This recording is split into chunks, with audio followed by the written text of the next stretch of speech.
Hi everyone. I'm really excited to be here today. I'm Ellie. I'm a former teacher turned e-learning support officer at the University of Sunderland in London.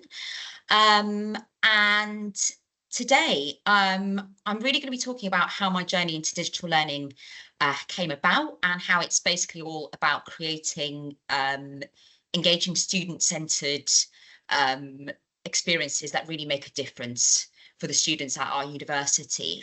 So since September 2023, I've been doing a level 5 digital learning designer apprenticeship with LDN apprenticeships at the same time.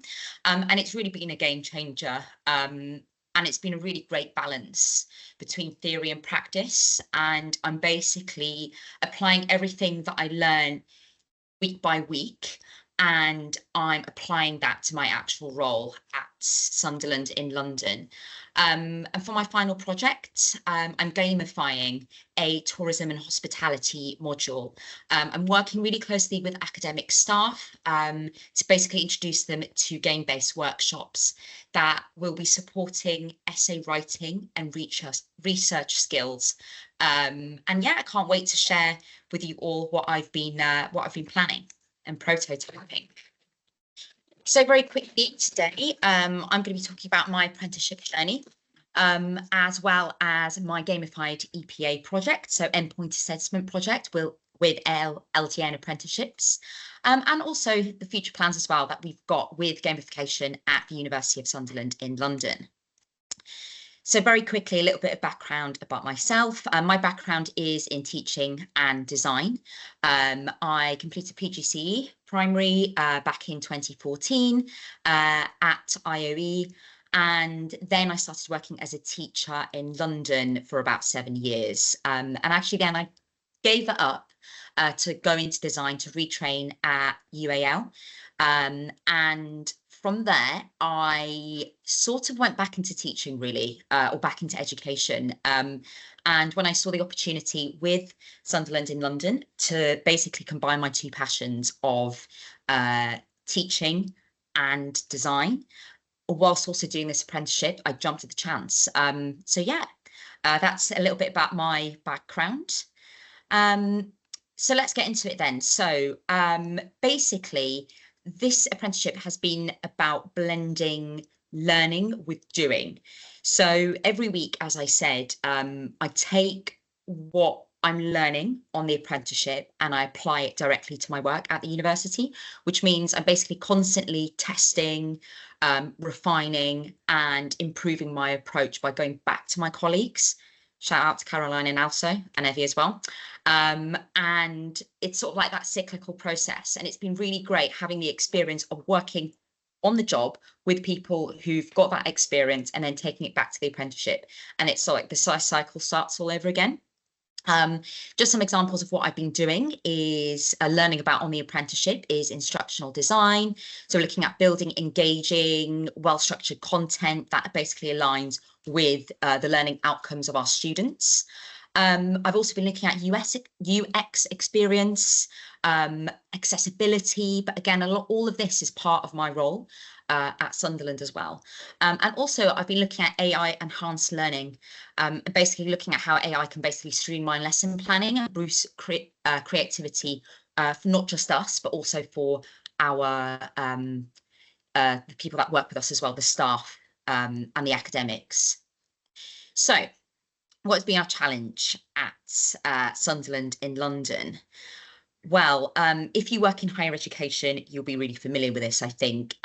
It's all about student engagement and how it basically drops off a cliff the closer you get to assignments. We also have a really high international student intake, which is great for diversity, but it does mean that there's a lot of lower confidence in English, and particularly with academic writing in English.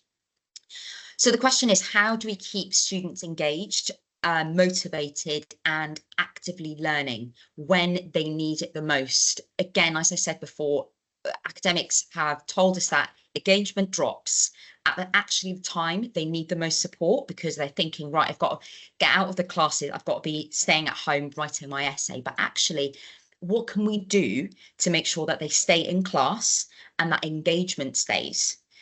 So the solution that I've come up with, and it's part of my EPA project, is a gamification project. So I wanted to tackle it head on. And as I said, the solution has been gamification. So why gamification? Well, first of all, because it works.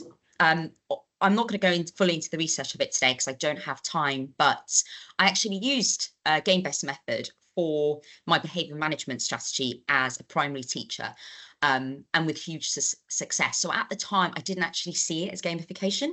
I used collaboration, competition, and a reward system as part of my classroom management. And it was only when I actually started the apprenticeship and I sort of went back and I started learning a lot more about learning design, digital learning design, that I went, hang on a minute, I've actually already been doing this, and I could see how successful it was. So I decided that actually let's combine what I've been doing on the apprenticeship with my EPA project. Let's combine assessment, which we know there's a drop in engagement with assessment. There's a drop in numbers turning up to class. So let's see if gamification works, not in a primary setting, but let's see if it works in a higher education setting. And that's what I've been doing. So just to clarify, gamification, if you don't know, is not about playing games. It's basically about using game-based principles to drive motivation and engagement. And as I said before, it's all about competition, collaboration, and rewards. So here is my gamified workshop model. I'm basically piloting 3 distinctive workshop models with the tourism and hospitality students and staff. And each one will be designed and is being designed to develop these core skills around essay writing and research. So what's just some of these examples is called the Gastronomy Research Lab. So again, you might have noticed a lot of the themes are around what the students are actually studying. So you're almost getting them to become part of the game, which is actually the learning. So for example, the Gastronomy Research Lab I've come up with, I'm getting them to collaborate in a workshop on mini research activities. And they go into different groups and different tables, and as they're collaborating and working together, they're going to be earning points. Hopefully that should, in theory, boost motivation, boost engagement, and at the same time they're doing that learning whilst they're working together. Another one, which is the first one that I'm going to be running next week, is the Gastronomy Escape Room. So I've based it all on being stuck in a vault. Like, for example, like a wine vault. And it's a problem-solving challenge. They basically have to work together to decode these puzzles. And as they decode each of the puzzles successfully, they will unlock an essay writing technique or an example essay that they can then take with them to help them as they're writing their essays later on. What I'm doing with this one is I am not only working in person on a workshop, but I'm actually also creating the Canvas VLE shell on the module itself. And they'll be working in conjunction, as we do in Sunderland anyway. A lot of when we do digital learning workshops with students, we not only go there in person, but we also get the students to actually work on the VLE at the same time. And that's what I'm going to be doing at this workshop next week. And then finally, another one is the Gastronomy Toolkit. And this is going to be completely based online. And that allows them to go back to this toolkit whilst they're working, once the workshops are finished and whilst they're working on their essays. And basically each module is tied directly into the learning outcomes of the actual module itself. So again, I've really had to work with the academics here, had to interview them, speak to them, get a lot of ideas from them, and also speak to the students as well. So this is exactly how I came about it. So the design process, as I said, really working a lot with academic staff right from the get-go to basically ensure that the workshops are actually aligned with the learning outcomes. They know best about the content, and it's my job to go in there and design it so that it basically meets the proper outcomes for them. on my apprenticeship, I've been really learning a lot about backwards design, as one of the most impactful ways, for me anyway, that I think that I can get the correct outcome that I'm looking for. So you actually start with the outcome that you're looking for, and then you work backwards. So I've looked at the assessment question, and I've seen the skills, I've seen the knowledge that they actually need to be writing about. And then actually just going back to basics, about the core. It's about actually essay writing, and it's about collecting those resources and the proper citations, and then I work backwards from there, and then I create the content as it was, and the lesson around that. I'm then going to be going into the implementation stage next week, and if you want to find out more, I'm happy to share these slides and my contact details as well. Can let you know how it goes. So I'm piloting these workshops in their seminars, and as I've said before, I'm combining the digital tools with the actual workshop itself. So it goes hand in hand, that blended learning. Making sure I've got clear goals and also immediate feedback. So I've already created, again, a feedback form to find out what the students are looking for, what's their attitudes, what do they know about gamification, and then also what they're looking for in seminars around their essay writing. What are they struggling with? And again, so it's not only feedback right at the beginning, but during the actual lesson itself, I'm actually going to be looking around, because it's just a pilot. Speaking to students, how are you finding this? Observing. A lot of these methods I learned first of all as a teacher, but actually being on the apprenticeship, it's interesting because I can apply it to adult learning, because it is different.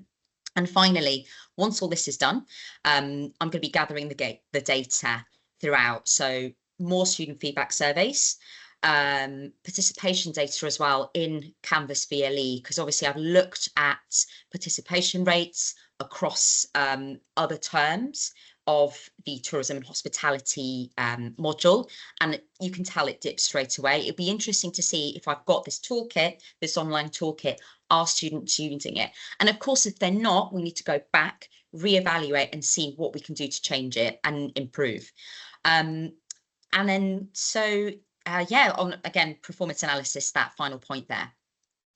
So the key takeaways and obviously the next steps, what I've been learning about this experience so far. First of all, it's been really fun. That's the first thing I want to say. I've really enjoyed this project.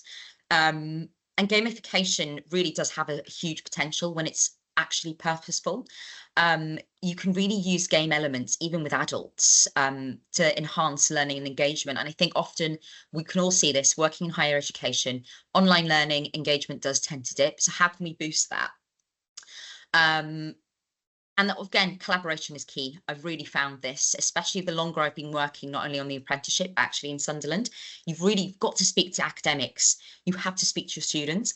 And also you've got to speak to your team members. I have learned so much from my team.